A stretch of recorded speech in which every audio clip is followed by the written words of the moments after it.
Greg, we saw. You said that was Ainsley's most impactful performance there. So, how do you get Gabriel to get to that, to sort of work his way into the mixer? He sort of seems to be. You consider him out of sorts a little bit, or? Yeah, I think I agree with you. I think first of all, I thought Joseph was very active, looked fast. I think for Joseph, a lot of it's just been getting his legs under him, getting his fitness, getting the things that he needs to just repeat high-speed running. Because when Joe is sprinting, he's so impactful. For Gabe, I think Gabe is got to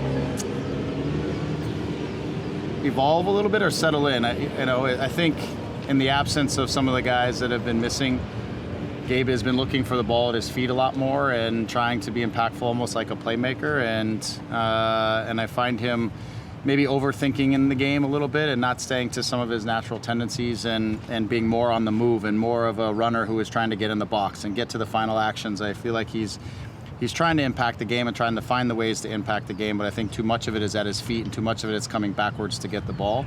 And more of it needs to be being dynamic, moving through spaces, moving behind the back line, play to get in the box, play to get to the end line, play for more finishing sort of moments. So I think it's just it's been a product of us missing some pieces and him trying to, again, evolve a little bit in ways that he thinks on the field that he can help the team. And how you apply those solutions sometimes doesn't come off. And I think that's a little bit of, what Gabe has been going through and us trying to get him back into, like, don't worry about the playmaking role. Let's worry about the getting in the box. Let's worry about finishing attacks. Let's worry about being dangerous and being dynamic and those kinds of things. So we'll get him back there. Again, it's just a repositioning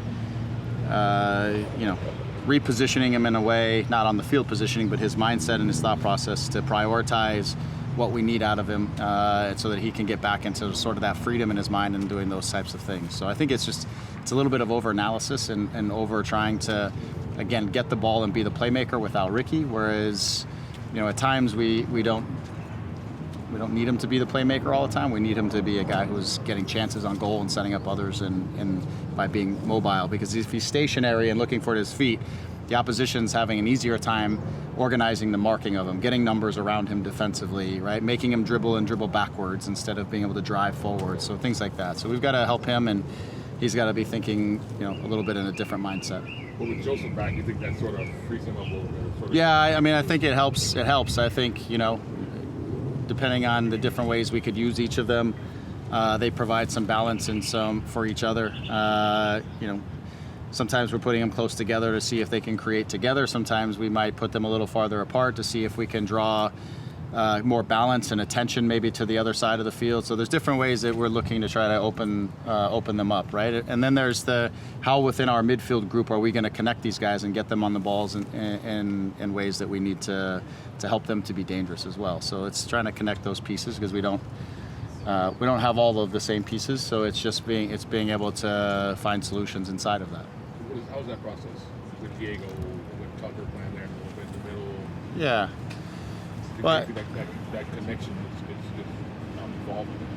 Yeah, I think so. We've used Diego in a number of different roles. He's played kind of as the left winger, where Tucker has played inside of him a little bit. Then, last game we played a little more in a 4-4-2 or 4-2-2-2, if you will, and Diego was tucked inside, but on the left side still. So he hasn't really played inside as the 10 with a winger on the outside of him. He's always kind of been the widest guy. I think he benefits from having the opportunity to have somebody to give him some speed and some stretch and some depth on the outside, where he can then be in between the lines, maybe pulling the strings a little bit more. There's things like that I think will help open up things for Diego. It's at this point where he's at and where our team's at, I don't know, I don't think we're getting him in behind the back line a ton either. So I think it's going to be, again, now that Joe's back and Joe's moving, we had a different game plan going into Tigres. We actually adapted inside of the game to become more of a pressing man-on-man team, just to try to create more transition moments for ourselves. And so I think, again, it's settling in now that guys are healthy and the guys are fit, and more of the guys are kind of at the disposal of us, is now kind of setting into both the structure and the roles that we think is going to bring the right balance and the right connections out on the field. Let's transition to Zoom. Let's go ahead with Josh. I thought for sure Scott was going to get that first one. So, all right. Thanks, Greg. I appreciate it. Talking about the defensive lapses and just the little things that have sort of shot yourselves in the foot, how do you work yourself around those? Because I doubt you're out there training, sort of to not shoot yourself in the foot. But how do you get those mistakes eliminated? Yeah, I mean, I think, when you look at these situations, it's interesting. The first goal, again, I give them some credit. It's a hell of a cross. It's great timing and a great finish. Could we organize some of the defending in the box a little faster? Yes. Could we manage the 1-2? Yes. But still, there's still some really good execution for them. Some of those I can live with. It's soccer, and you got to sometimes tip your hat to the other team. The second goal, for example, again, I think there's an emotional letdown after giving up the goal, and it's an immaturity and it's a leadership. Like, when the ball is put into play, we need to be old enough and mature enough to recognize that, okay, the opposition's going to come at us. They just got an emotional boost from scoring a goal. We need to put them back on their heels for at least a couple minutes, let the game settle back in. We get our emotions back focused in on the competition and not just on the last moment. For me, that's a maturity, it's leadership, and it's taking charge in the situation. Having said that, when we lost the ball, it goes into not even really a crisis moment, still a 3-on-3 defensive moment. We work on these every single week, that we want the game to go to the outside. Don't let them cut back to the middle. We work together to defend these situations, and we still then make another error by letting the guy come back to the inside, and it opens up all kinds of possibilities. So the answer to that is some of it is just us in terms of our concentration, our attention to detail individually. Sometimes it's, again, us in set pieces, being more physical and being more present in the moment, and those are things that we can continue to work on the field and on the practice. But when you have the emotion of a stadium, a game that is win or go home, or those kinds of things, players have to be able to manage through those situations and not have letdowns. That's part of it. It's on the individual, and some of these things are also we can set these scenarios up on the training field, and we can defend set pieces all week, and we can man-on-man mark and isolate them. We can isolate the zones. We can work second phase. We can work those things, but we've got to, we've got to execute in the moment, despite the emotion, despite the fatigue, despite the other elements that come into the situation.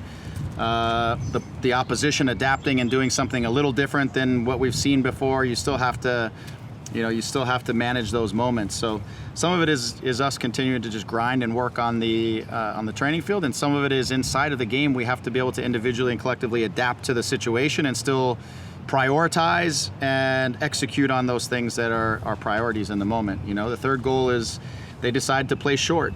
Okay, when we decide to play short and the ball goes wide, we need to organize the marking and make sure that if we have enough numbers, everybody is physically dealt with, because we're not the biggest, most aggressive heading team there is. We want to make physical contact with people. We don't want people floating around for free and being able to attack the ball. And so we've got to account for numbers, which means awareness, check my shoulders, find the free guys, lock in, take responsibility, and let's go. And so those details, we have to hit them, again, through fatigue, through emotions, through whatever the day is throwing our way. We've got to be able to manage that. So, we're going to keep working. We're going to keep highlighting it. And, barring that, you keep giving guys a try, and you see who can live up to each of those moments. Because to me, that's been the difference in a lot of our games. It's moments. It's not the overall body of work. Yes, I understand, we haven't created a ton of chances or scored a ton of goals. That to me it's a little bit of a work in personnel and a work in progress on that. But some of these individual moments inside the games where we have these little letdowns is more about concentration, attention to detail, and taking responsibility for some things, and emotional management in some of the situations. So yeah, we got to keep working on the field and keep highlighting it and keep pushing through. And just on the fatigue front, how do you guys feel like you have recovered from CONCACAF Champions Cup, all the games in a row? Do you feel like you're entering a period, maybe not against Houston on Saturday, but after that, where you're finally going to get some rest? Yeah, I think, I hope we come back with, and I expect us to come back with a little bit of a chip on our shoulder on Saturday, and ready to really compete. We're at home. We haven't had a good run at home. So, the fight, the compete, the battle, all the things that we need to do at home need to show up. Hopefully inside of that, and I do believe the quality of the game and the quality of soccer will continue to shine. But I think guys need to push through a little bit this weekend. After that, then I feel like we can establish a little bit of a rhythm of recover, train, work on some things that we need to work on, play that match, recover, train, and start to build a little bit of momentum until it picks up again. But eventually it's going to pick up again. But and try to get guys healthy and back. We've got a couple guys that are right on the edge. Lucas is a guy that if we were in position to hold off a lead, I would have gone to him.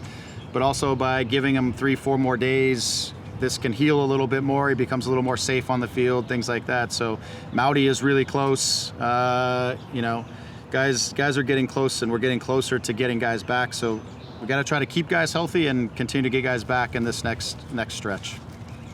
Thanks, Greg. Yeah. Go ahead, Scott. There we go. Hey, Greg, I got a couple for you. First off, we've seen Tucker, we've seen Isaiah, and we've seen Harbor come in and do some really good stuff. Guys who hadn't seen a whole lot of playing time.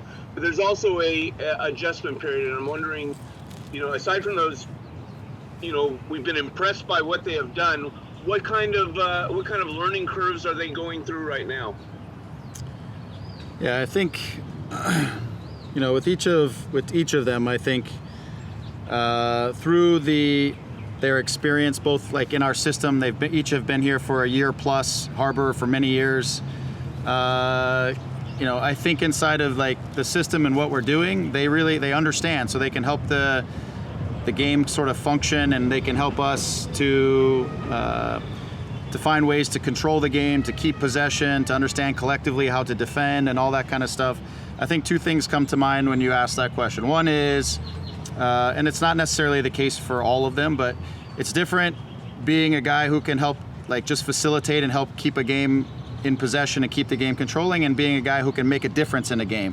The three of them are not in position yet and don't have enough experience yet to be guys who we can put out there and should expect them to go make a difference in the game. They're still processing the game. They're still learning the game at the MLS level, and they are still gaining the speed and all the things that and the comfort level that they need to do. So they're good guys. They've been really helping us to, again, between the margins, they're helping us to control, they're helping us to move the ball, they're helping us in those situations. But it's a tall ask for those three guys to, for us to say, hey, you now got to go make a difference in the final moment, and you've got to create 3-4 chances in the case of Tucker. Like it's a bigger ask for him. That's a different sort of skill set and quality that he's growing into still. So, and the next thing is just consistency, right? In MLS, being able to back up one performance with the next performance, and being able to recognize today's a different scenario, this is what it's asking from me, and all that. And so it's just them continuing to grow inside of each one of these opportunities to be more consistent and to see how they can keep being a little bit more impactful inside of the game, and ways that can help us to find ways to win games and get good results, right? And it's different for each guy because they all three play slightly different roles inside of our group. But those are the things that I always think. There's, this is what I say to all the young players that are coming through. The first thing you want to do is be reliable. You don't have to be a difference maker. You got to be reliable and consistently reliable, and that's going to get you on the field. And then once you get consistently reliable, then the next step is how can you find ways to make a difference and help the team to win instead of draw, okay, or draw instead of lose, things like that. And so these are the processes these guys are working through. They're still don't have a ton of MLS games under their belt, so it's a process. And how's that process going for Winder, and what expectations do you have with Sanabria coming back? Yeah, with Elijah, again, I think he has a lot of the physical tools that are ready for MLS. For me, it's going to come down to, again, the speed at which he's processing the game and how quickly he's recognizing the solutions and connecting with his teammates. Sometimes a little bit of his functional movements of, when to drop in and be the second pivot, and really working in conjunction with who his partner is there. If he's in a higher position, again, just recognizing what solutions need to be applied within the different moments. And that's processing the game a little bit faster and understanding systematically what those what those relationships on the field looks like and out there. And so for me, he's still learning. He's learning the game in that way. The physical tools are there. For Sanabria, I think for him having this break, I think it's going to be a good break for him, even though we would love to have him on the field and work through this. I do think he's had the opportunity to really settle in. Personality has grown inside the group. He's been able to watch the team play, really understand and see his role from the outside looking in. He's been sitting in every game. He's been sitting in the pre-game meetings and the post-game reviews, and understanding what the expectations are from the roles that he's going to be playing. And I just find him settling in and being more comfortable. So again, he hasn't necessarily had to learn on the fly. He's now maybe been able to take a little bit of a step back and see some of these things. And I suspect that he'll step on the field and further along than he was even when he wasn't on, when he was playing earlier. So I look forward to getting him going again because he has some wonderful qualities. He's a tenacious defender. He closes people fast. He's got really good instincts inside of the game that we just need to connect him inside of our collective sort of concepts, and he'll be ready to roll. Okay, and lastly, updates excuse me, on Maya and Marco, and I understand Cuevas was out there today. Yeah, Cuevas was out today, and barring any setbacks, he'll be ready for next weekend. He's gotten through being neutral in training, but he hasn't done a ton of defensive stuff. Next week, he'll be live all week and get himself ready to go. So, again, barring any setbacks, we suspect by Austin, I think what's next, he'll be ready to go. Marco's made progress this week working out on the field and doing the things that he's been able to do. Today he's in a recovery because the last 3 or 4 days he's been going at it on the field. So I don't have a specific timeline, but I hope he's trending towards next weekend, but I don't know that for sure, again, barring any sort of setback or anything like that. He seems to be making some progress now. And Maya? Maya's probably a few weeks away. The injury was, upon scan, a touch more significant than he thought, than I thought, that any of us, based on how he was feeling. So he's probably still a couple more weeks. Is this a hamstring? Yes. Yep. Okay. Thanks. Alex, go ahead. Hey, Greg. Just kind of wanted to ask you about the midfield. Obviously, you guys have had different players come in and out, injuries, other circumstances. Do you feel now with Lucas back, you guys have your best possible midfield out there, knowing how important that sector of the pitch is for you? Yeah, I mean, I think we're getting closer all the time. I think with Lucas coming back, we gain a little bit of physicality, especially on the defensive side. We gain a touch more experience, not by necessarily age, but just by professional sort of high-level matches played, and it gives us some versatility where we're not necessarily relying on just the same two guys kind of over and over. Being able to at times slide Diego more inside, which we saw last year, can be helpful, for us in terms of the personnel that we have. As we get Marco back, again, just another guy with a little bit of vision and a little bit of creativity, even if it's not necessarily on the dribble, but in terms of that vision and picking up on things, it gets us. We're certainly getting a hell of a lot closer. Let's leave it at that, and which is good. Not just because of the qualities start to evolve, but also just because of having options to come into the game and change the game a little bit, be a little bit more different. It gives us more things to think about and more things to make the opposition think about. Yeah, and I kind of wanted to get your opinion on something. Right now, we're kind of seeing that there's a possibility that MLS could align with the European calendar. Just maybe your thoughts on how you would see it as a manager if that were to happen. Man, there are massive pros and cons. The cons to it are kind of like outside of my scope. They're a little bit more on the business side, and there's a little bit of the cons in terms of some of the markets. Obviously, if we were playing through a winter, it's going to be really difficult for them, and then it could create some awkward sort of scheduling stuff if those teams are playing away from home during those really frigid months and things. Like it can create some issues. So I think there's things that they've got to really figure out on that side of things. When you look at it just like logistically and from a pure playing standpoint, taking all those things, it makes a ton of sense. Like, our primary market should be in the summer, not our secondary market in the summer, because there's more business that happens in the summer. You can find more players who are free, more players who are available that we could bring in our league where it's not so complicated, and we already have financial constraints with the budgets that we have. And right now, having the winter as being our primary market, it's not always easy to get teams, get players out of teams that are mid-season. So I think that really can align with things a lot better. And then we start to get more on sort of the international calendar, which maybe could help in terms of, the national team blackout periods, things like that. So there's a lot of things calendar-wise that really would work in our favor. But there's also some other logistical things that are outside the scope of us that are just thinking about it that way. There's other things that are challenging that go with that kind of switch. So I don't know what direction it'll go, but we'll get ourselves ready for whatever it looks like. And we'll wrap with Rob. Go ahead, Rob. Hey, Greg. Thanks so much for your time. No shots on target against RSL, but a couple of goals to be had against Tigres. How do you ensure that you find the same success offensively against Houston that you did against Tigres? Thank you. Yeah, I mean, I think against Tigres, a couple things, transpired. One is,